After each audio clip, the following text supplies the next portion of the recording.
ನಿಖಿಲ್ ಗೆಲುವಿಗಾಗಿ CM temple run. ತಾಯಿ ಶಾರದಾಂಬೆ ಆಶೀರ್ವಾದ, ಶ್ರೀ ಮಂಜುನಾಥನ ಕೃಪಾ ಕಟಾಕ್ಷ, ಗೌಡರ ಫ್ಯಾಮಿಲಿಯಿಂದ ಹೋಮ ಹವನ ಪೂಜೆ ಪುನಸ್ಕಾರ. ಇದೆ ಈ ಹೊತ್ತಿನ ಫೋಕಸ್ 18 ದೈವ ರಹಸ್ಯ. ನಾನು ಚೈತ್ರ ರಾಜ್. ನಿಖಿಲ್ ಮತ್ತು ಪ್ರಜ್ವಲ್ ದೇವೇಗೌಡರ ಮೂರನೇ ತಲೆಮಾರಿನ ಕುಡಿಗಳು.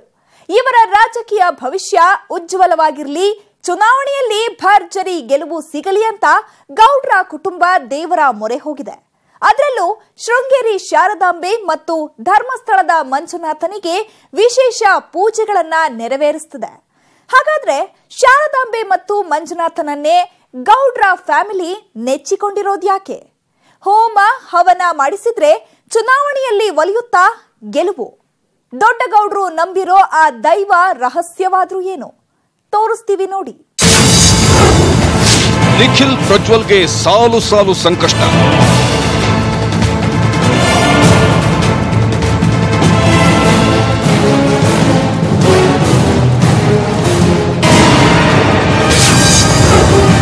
ದೇವೇಗೌಡರ ಫ್ಯಾಮಿಲಿಯಿಂದ ಟೆಂಪಲ್ ರನ್. ಶಾರದಾಂಬೆ ಮಂಜುನಾಥನನ್ನು ಪೂಜಿಸಿದ್ರೆ ಒಲಿಯುತ್ತಾ ಗೆಲುವು.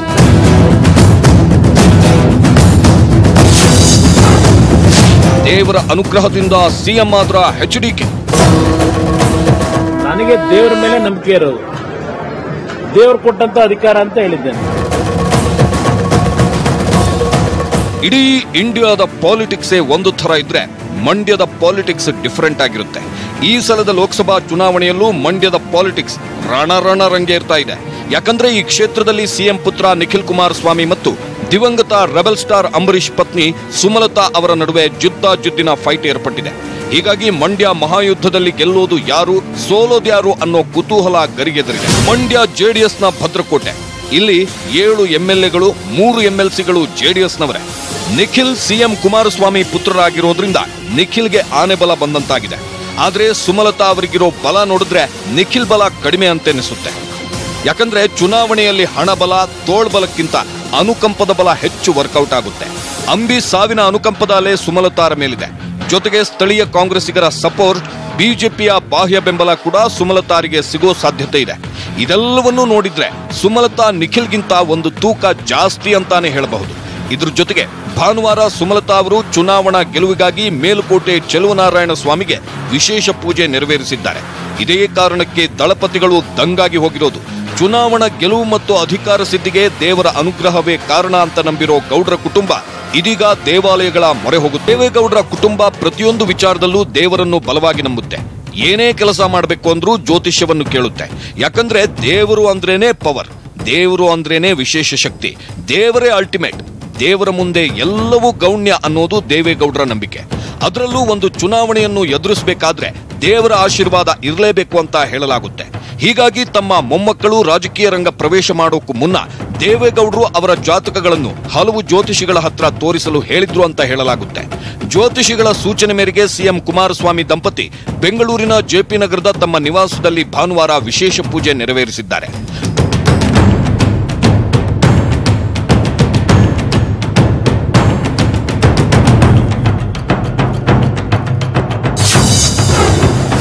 ಮೊಮ್ಮಕ್ಕಳ ಗೆಲುವಿಗಾಗಿ ಚೆನ್ನಮ್ಮ ಪ್ರತ್ಯಂಗೀರ ಹೋಮ. ಎಸ್, ಸಿಎಂ ಕುಮಾರಸ್ವಾಮಿ ಪುತ್ರ ನಿಖಿಲ್ ಮತ್ತು ಸಚಿವ ರೇವಣ್ಣ ಪುತ್ರ ಪ್ರಜ್ವಲ್ ಇದೇ ಮೊದಲ ಸಲ ಚುನಾವಣಾ ಅಖಾಡಕ್ಕೆ ಧುಮುಕಿರೋದ್ರಿಂದ ಈ ಇಬ್ಬರಿಗೂ ಸುಲಭವಾಗಿ ಗೆಲುವು ಸಿಗಲಿ ಅಂತ ಇವರ ಅಜ್ಜಿ ಮತ್ತು ದೇವೇಗೌಡರ ಪತ್ನಿ ಚೆನ್ನಮ್ಮ ಇತ್ತೀಚೆಗೆ ಬೆಂಗಳೂರಿನ ಉತ್ತರಹಳ್ಳಿ ಬಳಿಯ ಒಂದು ದೇಗುಲದಲ್ಲಿ ಪ್ರತ್ಯಂಗೀರ ಹೋಮ ನಡೆಸಿದ್ರು. ಪ್ರತ್ಯಂಗೀರ ಹೋಮ ಮಾಡಿಸಿದ್ರೆ ಶತ್ರು ಸಂಹಾರವಾಗುತ್ತೆ ಅನ್ನೋ ನಂಬಿಕೆ ಇದೆ. ಹೀಗಾಗಿನೇ ಅಜ್ಜಿ ಚೆನ್ನಮ್ಮ ಪ್ರತ್ಯಂಗೀರ ಹೋಮ ಮಾಡಿಸಿದ್ದಾರೆ ಅಂತ ಹೇಳಲಾಗ್ತಿದೆ. ಹಾಗೇನೇ ಭಾನುವಾರ ಕೂಡ ಮೊಮ್ಮಕ್ಕಳ ಗೆಲುವಿಗಾಗಿ ಪೂಜೆ ನೆರವೇರಿಸಿದ್ದಾರೆ.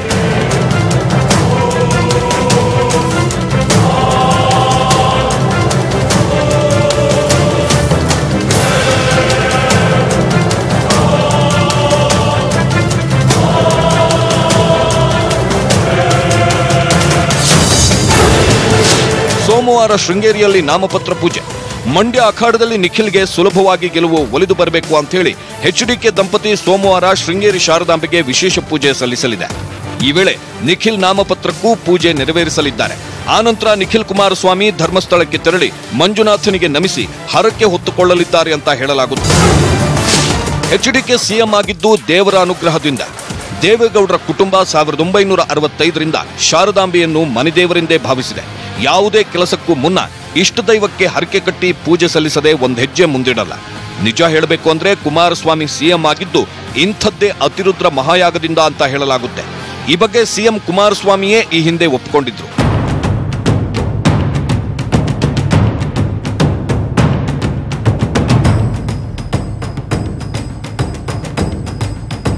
ನನಗೆ ದೇವರ ಮೇಲೆ ನಂಬಿಕೆ ಇರೋದು, ದೇವರು ಕೊಟ್ಟಂತ ಅಧಿಕಾರ ಅಂತ ಹೇಳಿದ್ದೇನೆ. ದೇವರು ಕೊಟ್ಟಂತ ಅಧಿಕಾರ ಬಹುಶಃ ನನ್ನ ಅಭಿಪ್ರಾಯದಲ್ಲಿ ದೇವರು ನಾನು ಎಷ್ಟು ದಿವಸ ಇರಬೇಕು ಅಂತ ಈಗಾಗಲೇ ತೀರ್ಮಾನ ಮಾಡಿಬಿಟ್ಟಿರ್ತಾನೆ.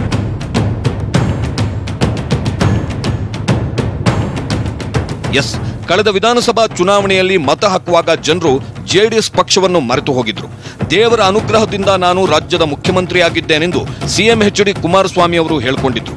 ಬರೀ ಸಿಎಂ ಆಗಿದ್ದಷ್ಟೇ ಅಲ್ಲ, ಬಿಜೆಪಿಯ ಆಪರೇಷನ್ ಭೂತದಿಂದ ಸರ್ಕಾರವನ್ನು ಉಳಿಸಿದ್ದು ಕೂಡ ಶೃಂಗೇರಿ ಶಾರದಾಂಬೆಗೆ ಸಲ್ಲಿಸಿದ ಪ್ರತಿಶೂಲಿನಿ ಯಾಗದಿಂದ. ಸರ್ಕಾರಕ್ಕೆ ಆಕ್ಸಿಜನ್ ಕೊರತೆ ಆದಾಗ ಅದನ್ನು ಪೂರೈಸಿದ್ದು ಇದೇ ತಾಯಿ ಅನ್ನೋದು ದೊಡ್ಡಗೌಡರ ಕುಟುಂಬದ ನಂಬಿಕೆ.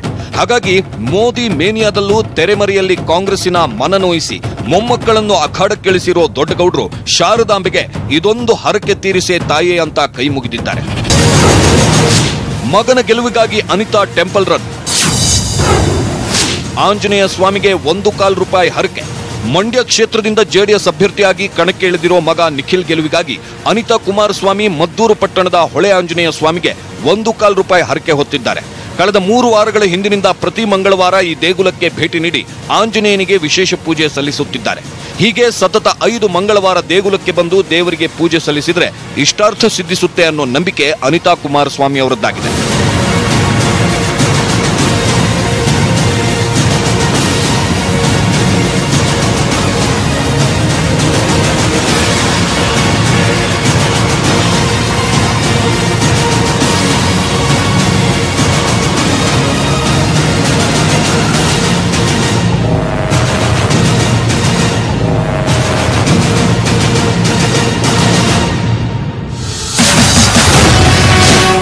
ಆಂಜನೇಯ ಸ್ವಾಮಿ ದೇಗುಲದಲ್ಲಿ ನಿಖಿಲ್ ಪೂಜೆ.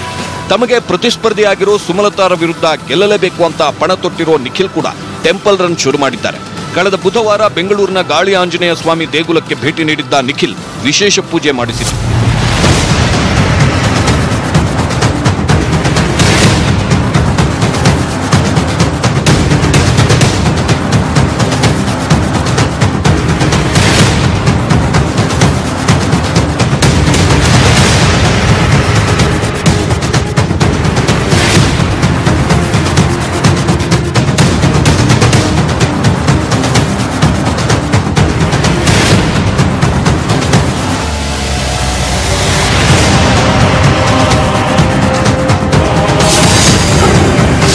ಪ್ರಜ್ವಲ್ ಗೆಲುವಿಗಾಗಿ ಭವಾನಿ ರೇವಣ್ಣ ಪೂಜೆ. ಎಸ್, ಅನಿತಾ ಕುಮಾರಸ್ವಾಮಿ ಅವರಷ್ಟೇ ಅಲ್ಲ, ಪ್ರಜ್ವಲ್ ತಾಯಿ ಭವಾನಿ ರೇವಣ್ಣ ಕೂಡ ಹಾಸನದಲ್ಲಿ ತಮ್ಮ ಮಗ ಪ್ರಜ್ವಲ್ ಗೆಲುವಿಗಾಗಿ ಹಲವು ದೇವಾಲಯಗಳನ್ನು ಸುತ್ತಿ ಹರಕೆ ಹೊತ್ತಿದ್ದಾರೆ. ವಿಶೇಷ ಪೂಜೆ ಪುನಸ್ಕಾರಗಳನ್ನು ನೆರವೇರಿಸಿದ್ದಾರೆ. ಅದರಲ್ಲೂ ಹೊಳೆ ನರಸೀಪುರದ ಚನ್ನಕೇಶವದಲ್ಲಿ ಹರಕೆ ಹೊತ್ತುಕೊಂಡಿದ್ದಾರೆ ಎನ್ನಲಾಗುತ್ತಿದೆ.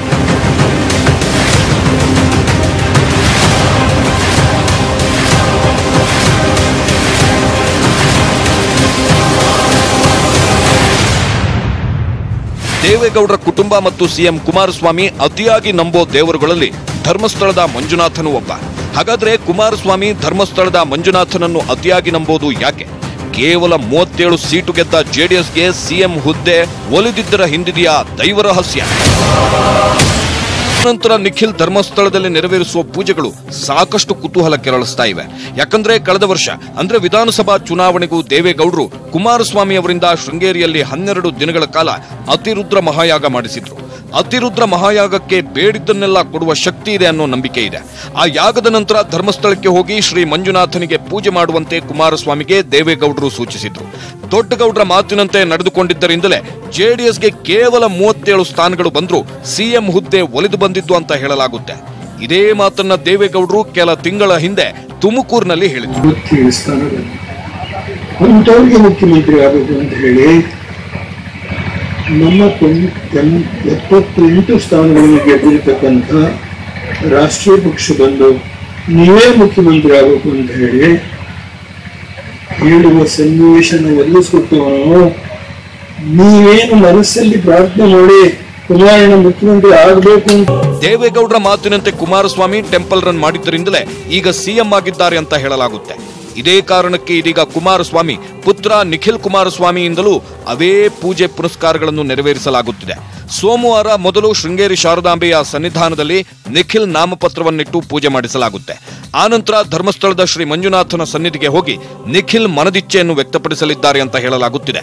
ಆ ಮೂಲಕ ಮಂಡ್ಯದಲ್ಲಿ ನಿಖಿಲ್ ಗೆಲುವು ಸುಗಮವಾಗುತ್ತೆ ಅನ್ನೋದು ದೊಡ್ಡ ಗೌಡರ ಲೆಕ್ಕಾಚಾರ. ಮೋಸ್ಟ್ ಪವರ್ಫುಲ್ ಶ್ರೀ ಮಂಜುನಾಥ ಆಣೆ ಪ್ರಮಾಣದಿಂದ ಎಚ್ಡಿಕೆಗೆ ಲಾಭ. ಸಿಎಂ ಹುದ್ದೆಯಿಂದ ಕೆಳಗಿಳಿದಿದ್ದ ಬಿಎಸ್ವೈ.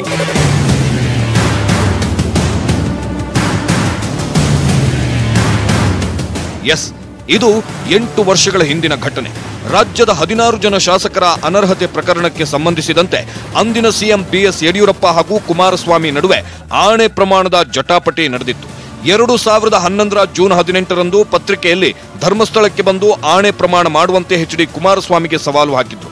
ತದನಂತರ 2011 ಜೂನ್ 27ರಂದು ಧರ್ಮಸ್ಥಳದಲ್ಲಿ ಕುಮಾರಸ್ವಾಮಿ ಮತ್ತು ಬಿಎಸ್ ಯಡಿಯೂರಪ್ಪ ಆಗಮಿಸಿದ್ರು. ಬಳಿಕ ಬಹುಚರ್ಚಿತ ಆಣೆ ಪ್ರಮಾಣ ಮತ್ತು ತಪ್ಪೊಪ್ಪಿಗೆ ಪ್ರಕರಣದ ನಂತರ ಯಡಿಯೂರಪ್ಪ ಧರ್ಮಸ್ಥಳಕ್ಕೆ ಆಗಮಿಸಿ ಡಾಕ್ಟರ್ ವೀರೇಂದ್ರ ಹೆಗ್ಗಡೆ ಅವರನ್ನು ಭೇಟಿಯಾಗಿದ್ರು.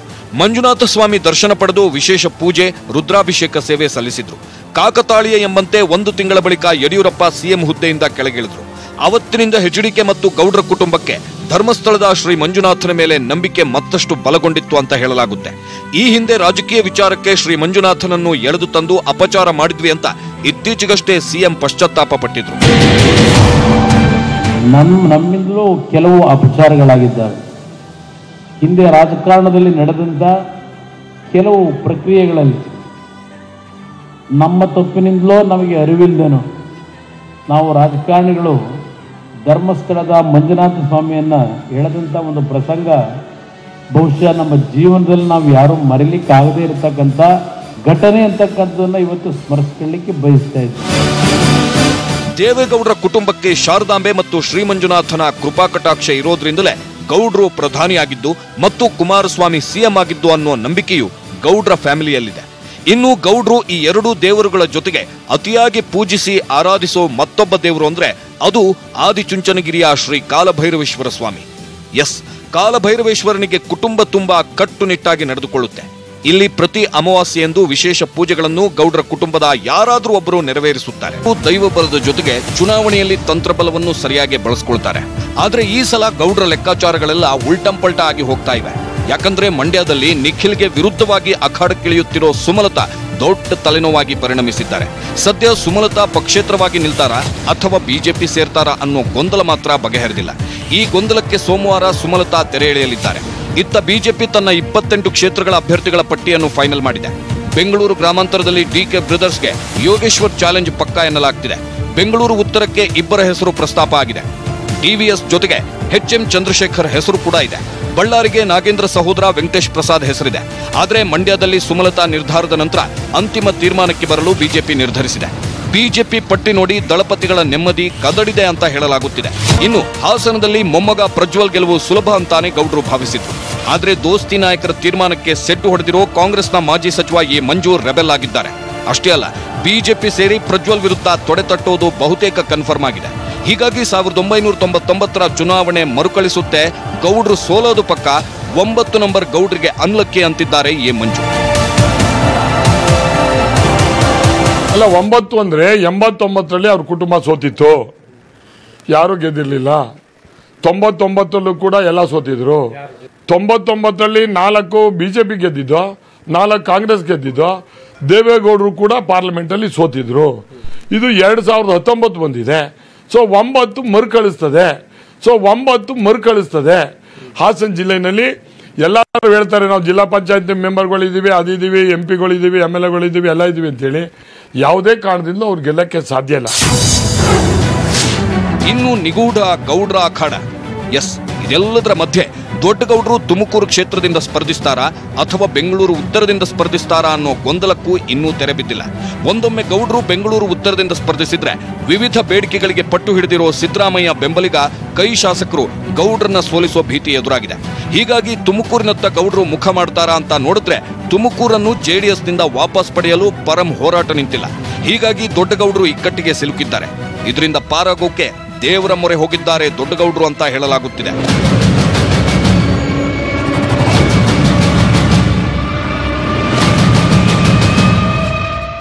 ಹಾಗಾದ್ರೆ ಶೃಂಗೇರಿ ಶಾರದಾಂಬೆ ಮತ್ತು ಶ್ರೀ ಮಂಜುನಾಥ ಗೌಡ್ರ ಬೆನ್ನಿಗೆ ನಿಲ್ತಾರ?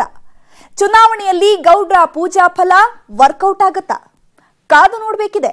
ಇದೇ ಈ ಹೊತ್ತಿನ ಫೋಕಸ್ 18. ನೋಡ್ತಾ ಇರಿ ನ್ಯೂಸ್ 18 ಕನ್ನಡ. ಜಾಲ ನಮ್ಮದು, ಬಲ ನಿಮ್ಮದು.